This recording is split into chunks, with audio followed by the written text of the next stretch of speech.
Valencia.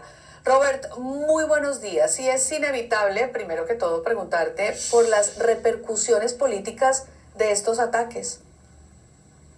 Bueno, primero que todo, muchas gracias por la invitación. Un placer estar con ustedes. Pues ya se están empezando a ver disensos incluso dentro del Partido Republicano, aunque no en una amplia mayoría como muchos esperarían. Por lo menos hemos escuchado dos voces que se han desmarcado del Partido Republicano. Una, la de Thomas Massie, que incluso pasó una resolución junto con otro de sus colegas demócratas, Ron Khanna, para limitar los poderes, o lo que se conoce aquí como en Estados Unidos como la resolución del poder de guerra, para limitar las acciones del presidente en emprender un nuevo conflicto o entrar en un nuevo conflicto o en un nuevo ataque, en este caso en el Medio Oriente.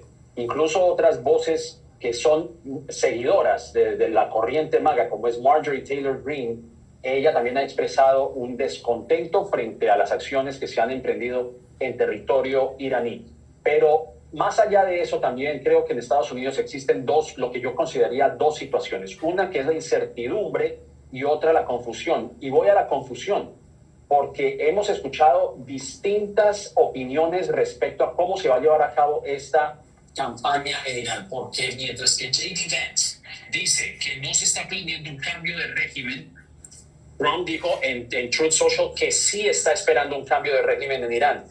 Lo que pasó en marzo, por ejemplo, con la directora de la Inteligencia Nacional, Tulsi Gabbard, había dicho que Irán no tenía la capacidad de desarrollar un armamento nuclear, mientras que Donald Trump en una conferencia la desautorizó y dijo que estaba mintiendo. Entonces, ¿a quién hay que creerle en un momento tan álgido como el que estamos viviendo en estos momentos? Entonces, esa es para mí la confusión y la incertidumbre, porque obviamente no sabemos todavía cómo va a reaccionar Irán ante los ataques que vimos este fin de semana.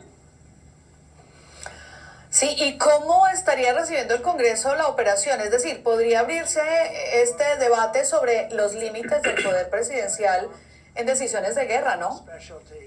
Por supuesto, porque lo estipulado en la Constitución, o por lo menos lo que dictan las leyes, es que un presidente debe dar 48 horas de aviso o de preaviso para lanzar cualquier ataque. Y los demócratas, muchos argumentan, no, muchos de ellos dicen que ni siquiera ellos fueron avisados, no recibieron ese aviso que era necesario, por lo cual están implementando esta medida de limitar las acciones que tome Donald Trump. Pero como lo escuchamos al comienzo de la emisión, es cierto. Yo creo que la campaña, por lo menos lo que vimos el año pasado, era que el presidente dijo que lo más importante era no entrar en un conflicto de los conflictos que ya existen, porque no solamente estábamos hablando de Ucrania y Rusia, sino también el conflicto entre Gaza, o por lo menos el ataque de Israel hacia Gaza. Y ahora estamos entrando en un conflicto, en un tercer conflicto, más allá de lo que pueda decir Donald Trump y más allá de lo que pueda decir J.D. Vance, que simplemente esto era un ataque sobre las bases nucleares de Irán. Estamos hablando de que se ha entrado en un territorio foráneo, estamos hablando de que es una violación a la soberanía, lo cual Irán pues ha invocado defenderse como lo haría cualquier país utilizando la Carta de las Naciones Unidas. Así que a eso me refiero yo, con la incertidumbre que eso puede generar. Uno, porque se habla posiblemente de células durmientes, como lo ha señalado el Border Patrol o la patrulla fronteriza en Estados Unidos, aunque eso está por confirmar. Se habla posiblemente de ataques de pequeños botes iraníes en buques estadounidenses en el estrecho de Hormuz, el corte de suministro de ese flujo de petróleo y gas que sale de ese golfo alrededor del mundo, que es 20% del suministro mundial. Así que la incertidumbre y la ansiedad en esos momentos van de la mano. Robert, ¿hasta qué punto una acción como la que se tomó este fin de semana podría fortalecer la figura de Trump como líder fuerte frente a su base electoral? Y, por ejemplo, ¿qué riesgos podría tener esa narrativa si el conflicto escala?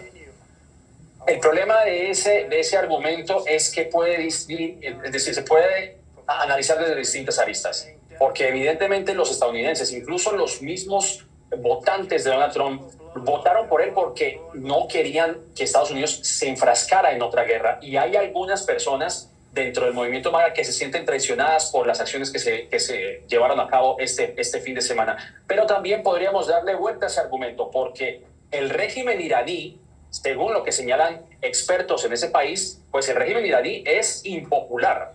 Y aún así, con este ataque que realizó Estados Unidos sobre Irán, ahora fortalece la figura del régimen y del ayatolá en un país que no es adepto a las políticas que se llevan a cabo en ese país. En el caso de Benjamín Netanyahu, igual. Benjamín Netanyahu no es una persona popular en Israel y con esos ataques pues podría darle un respiro a su presidencia. Ahora, en el caso de Estados Unidos, pues podría ser, digamos, es distinto en el caso, en el sentido de que pues muchas personas en Estados Unidos no tienen ánimo de entrar en otra guerra porque muchos lo ven como una calca de lo que fue el 2003, perdón, en el cual Estados Unidos entró en una invasión en Irak argumentando que habían armas de destrucción masiva cuando no las había.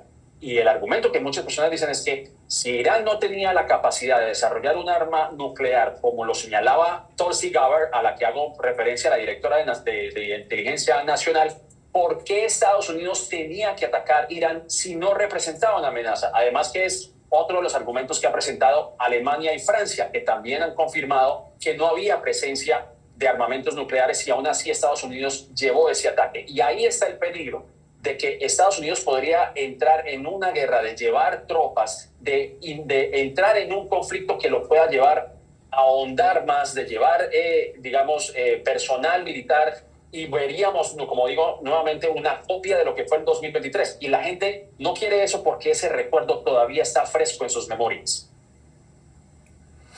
Bueno, todos estos análisis sobre las implicaciones políticas, económicas, diplomáticas, en fin, nos sirven muchísimo para entender mejor en qué estamos y hacia dónde vamos. Muchas gracias. Era Robert Valencia desde Nueva York. Y nosotros hacemos una pausa y cuando